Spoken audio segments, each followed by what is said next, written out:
Hey, what's going on, everybody? Steve here, Rake and Profit over at rakeandprofit.com.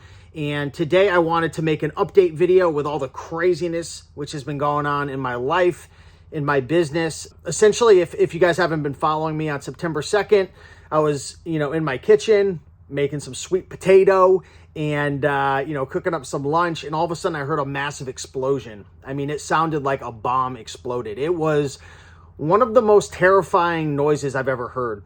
And it came from downstairs.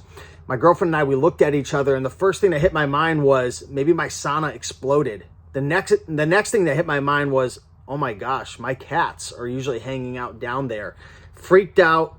I ran downstairs. As I was going downstairs, one of my cats ran up. Its ears were up. It looked terrified. And as I'm going downstairs, I start to see a little bit of dirt on the ground as I get down to the lower floor. And I'll put some B-roll and I'll share some video on this YouTube video. But the first thing that hit my mind, because I was just looking down, was, oh, they must have knocked something over. Well, when I looked up and I turned the corner, all of a sudden I hear a woman screaming.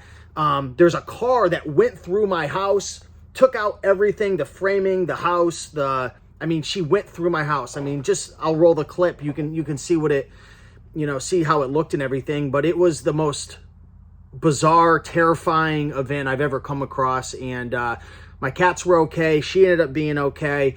I'm going to try to say this in the nicest, most gentleman-like way. But this lady, how do I say it? She had issues, okay? This lady seemed like a nice woman, but how do I say this? She looked like she maybe has had some years of drug use. Her teeth were a little messed up. She got hit from somebody from behind, and I'll roll that clip on this video. But this lady had like 40 yards to hit the brakes or to swerve. She got hit at about 10 to 12 miles per hour. And again, you can see it in the video. She had 1, 2, 3, 4, 5, 6, 7 slow seconds to stop, hit the brakes, swerve away from the big house in front of you. But no, this lady panicked. She freaked out, took out my house, and she essentially ruined my life the last couple of months. And it's had a lot of bizarre effects and just negative effects on my business. And that's what I want to talk about today. Okay, it's been a nightmare dealing with insurance. I've had to hire a public adjuster. Insurance is dragging their feet every step of the way.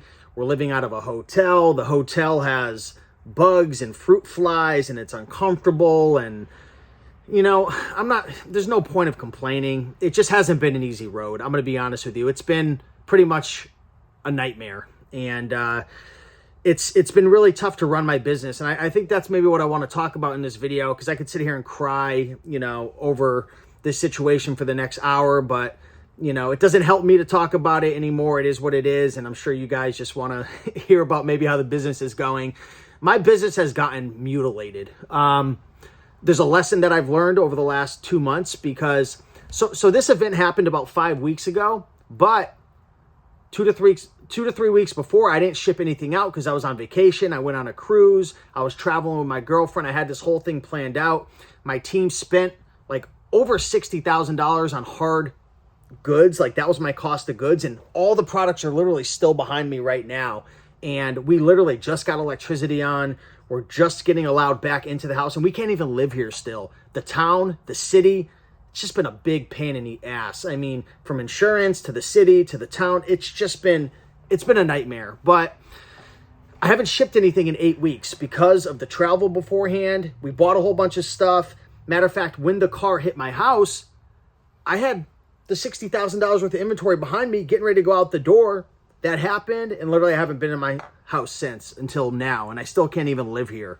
I'm literally here just because I'm meeting plumbers, adjusters, builders, and So what's happened in my business? What happens when you have, a business that every single week you're sending in 200-300 new products? And, what happens when your business is, consistently selling products? I had scaled up to 78,000 in sales, and every week I had a routine. I talk about it a lot on my YouTube channel. I would send in 200 to 300 items.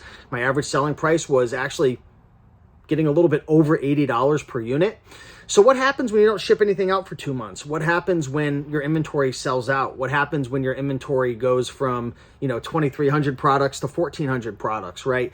What happens when all your good stuff sells and then you have a lot of maybe the slower selling stuff? Or in my case, I have, the reason I had over 2,000 ASINs in my inventory was because, over the last year, up until really the last 5 months, I was mostly all CDs, DVDs, books, board games, stuff like that. Well, I still have a majority of that, but over the last 5 months, I've gone deep into electronics, tools, and a lot of higher ticket stuff. All that stuff sold out, literally, even before, I would say, before the car hit my house. And since then, my sales have literally just tanked. My sales sold really well, my items sold really well, but as the weeks went on, and now we're going on to week number 8, my sales went from 78,000 to 68,000 to 60,000. So this is like a 30-day moving average. It went down to 50, it went down to 40, it went down to 30, it went down to 28, 27, 26, 25, and I'm actually recording this on the phone. I was looking for it now. I'm at around $25,000 in sales over the last 30 days. So it's disappointing. Man, I've had a lot of fun, honestly, like building out all the systems and the processes, and every single week we had a good routine. Like, for anyone who's in my eBay to Amazon masterclass, I share a lot of this stuff behind the scenes. I hired a gentleman to prep, and he was helping with some listing stuff, and I had a really good routine going, and this literally just like freaking disrupted my life like crazy. Now, I really shouldn't be sad because I'm healthy, I'm fine, nobody was hurt. I'll be able to fix my house, I'll be able to fix my business, right? Things might even work out a little bit better. Maybe there'll be some good stuff that comes out of this, right? But it's been tough. It's been really, really tough mentally. It's been physically draining as well. It's taken a lot of my time and resources that I usually spend on my business to deal with insurance and adjusters and builders and contractors, so on and so forth. But that's where I am right now. I'm at about 25,000 in sales, which is crazy. Like, that brings me back to probably like a year and a half ago. But the good news is, what I've learned is, in an Amazon business, if you don't continue to feed the beast, right? We talk about this, feed the beast, your sales are going to die. Your stuff's going to sell out. Your inventory is going to go down. You're not going to have as much available. The good stuff's going to go quick. And then you're going to have your slower mid-range stuff slowly sell. So that was a valuable lesson. And this is a good lesson for everybody else, because one of the things that a lot of people say to themselves is like, as you probably know, or maybe you don't know, for anyone who's been selling on Amazon for a while, the biggest challenge of an Amazon business isn't sourcing. A lot of people think it's sourcing and finding deals. That's not the hardest part. It's not listing. It's not reconciling your inventory. It's not even bookkeeping or taxes. The toughest part of a physical-based Amazon business is cash flow. It's always cash flow. And a lot of people say, well, if you're having cash flow issues, stop buying as much and let the cash flow come in. Well, that's true. You can let that happen. And I've actually enjoyed that over the last couple of months. Obviously, I haven't had as many cash flow issues outside of, well, granted, there is $60,000 worth of inventory behind me, but I was in good shape beforehand, so it didn't really kill me. But the thing about enjoying cash flow and not buying as much is your sales are going to die, because you're not going to have as much inventory available, and you're going to start going in reverse. So in order to catch back up, and this is what I'm going to have to do now, is I'm going to have to overspend. I'm going to have to spend a lot more money right now. I'm going to have to go crazy getting all this stuff shipped in, which is what I'm planning on doing. I actually just reached out to my sourcing team, and for anyone who's been wondering, like, did you fire your team? Because I had 3 virtual assistants. I actually had 4 virtual assistants on my Amazon team: 2 sourcers, a data person, a repricing person, and someone who fixed like stranded inventory and high pricing errors. So some of them did other jobs, but it was 4 people in total. I kept them on board and I paid them because I knew there was going to become a time now where I'm going to want to ramp back up again. And I don't want to have to go through the process of having to find new people and hiring and training. When you work with someone for a year or two, as in my situation, the people I hire are worth a lot of money. Not only monetary, they're not only worth a lot of money, but like I've invested a lot of money in them. They understand like how I source, how I list, like all the processes, the workflow. So I've been paying them the whole time, which sucked. But again, it's like family as well. Like, especially when you work with a team and you really trust them and they help you a lot, like you don't want to let them down. So I've bitten the bullet and I've been paying them this whole time. So I just reached out to my team. They're going to start sourcing again starting tomorrow, which I'm excited about.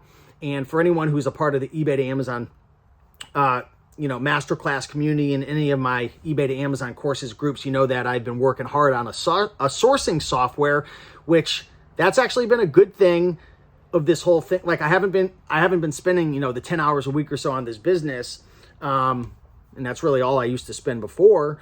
I've been spending my time building out this really cool eBay to Amazon replenish software. So that's a good thing. I talked to my team. They're going to start using that and whatnot, but I'm going to be playing a game of catch up right now. The good news is I can get my numbers back, and I don't know how I'm going to do it. Well, I kind of do. I'm going to spend a lot of money and ship a lot of stuff, but I got to go crazy right now and try to buy as much from eBay, process as much, list as much, ship as much out to the fulfillment centers before these fulfillment centers get freaking bogged down like crazy because of Q4. I mean, it might be too late. Who knows? I think I'll be okay up until the end of October, maybe even the first week of November. But yeah, I mean, I'm going to be playing a big game of catch up right now, but this is a good lesson. I have two lessons.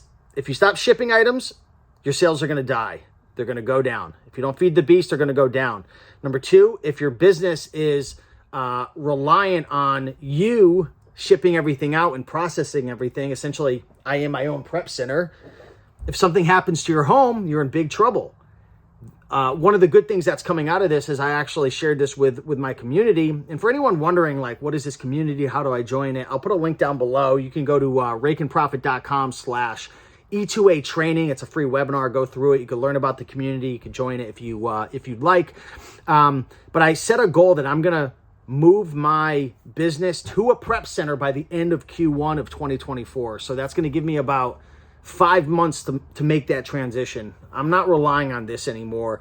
Having your own prep and doing your own prep, there's benefits to it, especially eBay to Amazon, because you come across a lot of weird situations. It's not like traditional OA or wholesale where, you're dealing with maybe businesses like it's B2B. Like I'm C2B. I'm dealing with like literally just average everyday customers and people from eBay sending me stuff. So I have 1 million suppliers. So it's really good to be able to, be able to have this stuff shipped to me, to be able to look at it, to use, my own systems in-house versus relying on a prep center. But I'm going to figure it out. I have friends of mine who do 100,000 plus a month with a prep center. If they could do it, I could do it.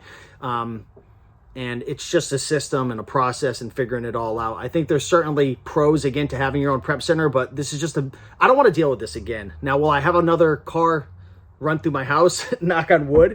I hope not. But I'm not going to put my business in harm's way anymore. Plus, it does get a little bit annoying after a while having like a ton of packages show up to my house every day, having an employee come over a couple times a week, listing and processing and, throwing away cardboard and stuff like that. So I'm going to move it to a prep center. I'm giving myself some time, but I'm going to move it to a prep center. I'm also going to be dropping a bunch of boulders in my front yard. So the next car that comes around, and I was making a joke to my girlfriend the other day because the person who hit my house, it's the 4 doors down. It's the sister of my neighbors. Well, now I made a joke to my girlfriend. I said, well, what? Christmas, Thanksgiving, Columbus Day coming around the corner, like every holiday or every time they're going to get together, I got to worry about this bozo coming into town and flying into my house. So I'm dropping a bunch of boulders in my front yard. The next time that woman comes flying in, she's going to be in for a big, big surprise. And she was hit by another person, but she's an absolute bozo. And I hope the neighbors watch this video. Your sister's a bozo. But outside of that, yeah, I'm not triggered. I'm not upset still. I'm going to have to go see a therapist after this, right? But yeah, I'm going to get a prep center and, I'm going to make that transition. So good news is everyone's healthy, at least physically. Maybe I'm a little mentally unhealthy, right? I gotta learn to forgive. But, the sales will go back up again. That's the great thing about an eBay to Amazon business. There's freaking millions of products you could source every day. Maybe not millions, but thousands. Tons of opportunities.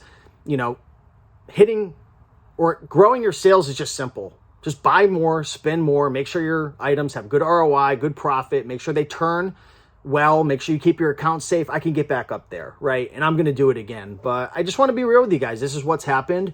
You know, I want to share the good and the bad, the ups and the downs on this channel.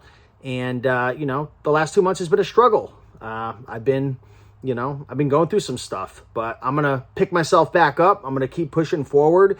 Everyone's healthy. Everyone's good. So that's what matters most. And, yeah, I think that's about it. Looking forward to getting things back on track and, you know, hopefully crushing sales Q4. If not, it is what it is. There's always another year. There's always another chance. This was kind of a crazy event, but hopefully you guys enjoyed this video. If you did, hit that like button, share the video, and drop a comment down below. Appreciate you all. Much love. Bye.